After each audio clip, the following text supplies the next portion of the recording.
20મી ફેબ્રુઆરીએ અંગ્રેજીની કાર્યશાળા છે, એટલે સ્વાભાવિક એક પ્રશ્ન આવે કે વિશ્વ માતૃભાષા દિવસ હોય અને અંગ્રેજીની કાર્યશાળા. મેં એ ભાઈને સરસ કીધું કે તમારી વાત સાચી. આજે 21મી ફેબ્રુઆરી અને વિશ્વ માતૃભાષા દિવસ, મારી મમ્મીનો જન્મદિવસ. મારી મમ્મીનો જન્મદિવસ હોય, અમારા ઘરે સેલિબ્રેશન છે અને અમે અમારી માસીને ગેસ્ટ તરીકે બોલાવ્યા છે. આપણે બધા કહીએ ને કે ગુજરાતી એટલે આપણી માતા અને અંગ્રેજી એટલે આપણી માસી. બંને બહેનો છે આપણા માટે. ચોક્કસ આપણે આપણી માતૃભાષાને ભૂલવાની નથી, પણ આ વિશ્વ કે જ્યાં અંગ્રેજી વગર ચાલે એવું નથી. દરેક પળે આપણને એની જરૂર પડે છે. તો આપણે તો બધા અંગ્રેજીના શિક્ષકો અને આપણા વિદ્યાર્થીઓ સુધી, આપણા બાળકો સુધી પણ આ ભાષાને આપણે પહોંચાડવાની છે. પણ આ ભાષા શ્રેષ્ઠ સ્વરૂપે મોડર્ન ટેકનિકલ પેડાગોજી સાથે કઈ રીતે પહોંચે ને, એટલે આજે આપણી સમક્ષ કેટલાક ગેસ્ટ આવી રહ્યા છે. સૌપ્રથમ તો આભાર વિધિ છેલ્લે હોય, પણ શરૂઆતમાં માનનીય ડીઓ મેડમ શ્રી અને આ સંસ્થાના આયોજકોનો આભાર માનીએ કે આપણને આ એક મોકો પૂરો પાડ્યો કે આવા તજજ્ઞો પાસેથી ભાથું લઈને આપણે આપણા વર્ગખંડમાં બાળક સુધી પહોંચાડી શકીએ. આપણા ગેસ્ટ રસ્તામાં છે, થોડી ટ્રાફિક છે, ટૂંક સમયમાં આપણી સમક્ષ હાજર થશે અને આપણે પ્રોગ્રામ શરૂ કરીશું. બસ એક મુક્તક આપણી સમક્ષ રજૂ કરી હું અહીંયાથી વિદાય લઈશ. મુક્તક એવું છે કે જન્મથી માતાએ ગુજરાતી મળી, જન્મથી માતાએ ગુજરાતી મળી એટલે ભાષાએ ગુજરાતી મળી. જન્મથી માતાએ ગુજરાતી મળી એટલે ભાષાએ ગુજરાતી મળી. અને એકડો કક્કો શીખ્યો જ્યાં ઘૂંટતા, તે મને શાળાએ ગુજરાતી મળી. તે મને શાળાએ ગુજરાતી મળી. Thank you so much. English and Gujarati. I just want to share. I have given the title Manni Bhasha. Manni Bhasha. Sweet અને સ્વીટુની દુનિયામાં ખોવાયેલો છું.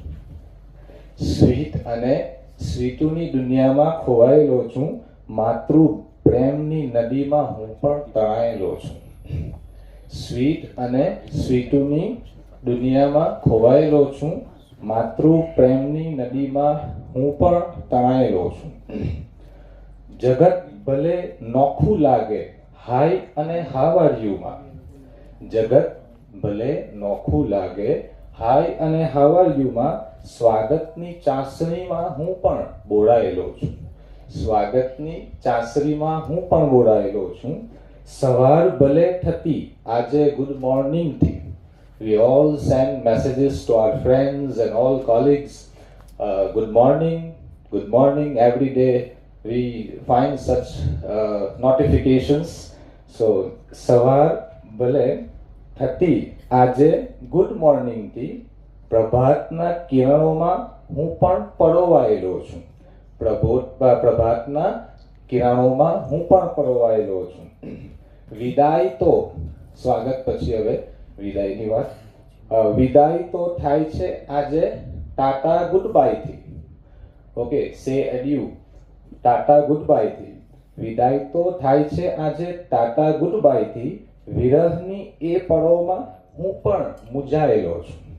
વિરહની એ પળોમાં હું પણ મૂંઝાયેલો છું. નજર સમક્ષ ભલે દેખાય છે બધું બ્યુટીફુલ. નજર સમક્ષ દેખાય છે બધું બ્યુટીફુલ. સાદગીની સુંદરતાથી હું પણ અંજાયેલો છું. સાદગીની સુંદરતાથી હું પણ અંજાયેલો છું. દુઃખમાં ભલે સરી જાય છે આઉચ મુખમાંથી.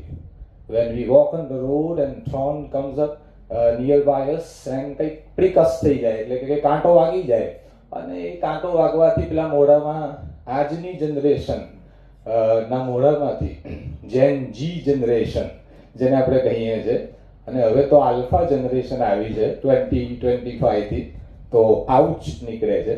તો દુઃખમાં ભલે સડી જાય છે આઉચ મુખમાંથી, કાંટાના એ તીક્ષ્ણ ઘાથી હું પણ ચિરાયેલો છું. કાંટાના એ તીક્ષ્ણ ઘાથી હું પણ ચિરાયેલો છું. નથી આ કોઈ વિરોધ અંગ્રેજીની માયા જાળનો. નથી આ કોઈ વિરોધ અંગ્રેજીની માયા જાળનો. માતૃભાષાની સોડમથી જ તો હું પ્રસરાયેલો છું. માતૃભાષાની સોડમથી જ તો હું પ્રસરાયેલો છું. Thank you. હવે ઇંગ્લિશ લેંગ્વેજની જો વાત આવે, જ્યાં સુધી મેં એક્સપિરિયન્સ કર્યો છે અત્યાર સુધીના આપણા, I have spent around 9 years in school, and before that I was a lecturer in a college. So what I felt, what I experienced, that we are teaching second language, English as a second language, અને second language ની જ્યારે વાત આવે તો still, fortunately or unfortunately, still we are focusing more on reading and writing. Still our system is there, our textbook syllabus and everything still which is going in the direction of reading and writing more than speaking and listening. We have language functions in our syllabus, but language functions are written in the answer book, not spoken in the classroom. So the real purpose of today's seminar, experimenting with classroom learning and also body language, and along with task-based learning, with some different activities, આ બધાનો જે main intention છે, the main intention to have this all is to make our teaching in the classroom more fascinating, so that learning comes out in true sense. Okay. તો second લેંગ્વેજની વાત કરીએ તો ઘણીવાર હું એક્ઝામ્પલ આપ્યા કરું છું કે આપણે હંમેશા ટ્રાન્સલેશનની દુનિયામાં જો ચાલતા હોય તો આજના સમયમાં ગૂગલ ટ્રાન્સલેશન આપણી સામે છે, અને હવે તો ઘણા બધા ટ્રાન્સલેશન AI ટ્રાન્સલેશન્સ આવેલું છે. ઓકે, અને હવે તો ડીપ સિક સુધી આપણે પહોંચી ગયા છે, તો આપણને એટલું ડીપ ટ્રાન્સલેશન કરીને પણ આપે છે. પણ તેમ છતાં પણ જે ઓરિજિનાલિટી ઓફ લેંગ્વેજ છે ને, ક્યાંક ને ક્યાંક ગવાઈ રહી છે. Originality is missing somewhere. We are missing that originality even in the era of this AI, artificial intelligence, right? So second language ની વાત કરીએ તો એક બાળક જે ગોળિયામાં છે, અને એ ગોળિયામાં જે બાળક છે એને ખબર નથી કે જે એને સુવાડે છે એની પોતાની મધર નથી, બીજા કોઈ છે, પણ એ એક ક્રેડલ સોંગ ગાય છે. અને એ ક્રેડલ સોંગ કેવું છે, એ બાળક બ્રિટિશ છે અને ક્રેડલ સોંગ જે ગાય છે એ લેંગ્વેજ સ્પેનિશ છે. હવે હું એ સ્પેનિશના વર્ડિંગ્સ થોડા અહીંયા બોલીશ. I will try to speak out, I will try to share those words with you, but frankly speaking I don't know the meaning of those words. A gatito malista, Yonasi sonara, osinosi morida. These are Spanish words, Spanish language છે, અને આ એક cradle song છે, એટલે કે બાળકને સુવડાવવા માટે હાલરડું આપણે કહીએ છીએ. તો એ ગાય છે, and that child sleeps very beautifully, wonderfully, અને આંખ જે છે એમ જાય છે, સૂઈ જાય છે, because the tone, ઓકે, જે વોઇસ છે, ટોન છે, મોડ્યુલેશન છે, આ કામ કરી જાય છે ત્યાં. ઓકે, ચાઇલ્ડ છે તો આમ પણ વર્ડ્સ તો ખબર ના પડે. આફ્ટર ઓલ ગમે તે ભાષામાં ગવાતું હોય, પણ જે બાળકને ગમે છે એ મ્યુઝિકલ ઇન્સ્ટ્રુમેન્ટ જેવી પેલી લેંગ્વેજ આવે ને, એક વોઇસ આવે ને, એને સાંભળવો ગમે છે, એટલે સૂઈ જાય છે. તો આપણું કામ અહીંયા આવું છે કે we should try more and more on listening, and we can also try to motivate students in the classroom to listen more and more language, and not only English but also Gujarati.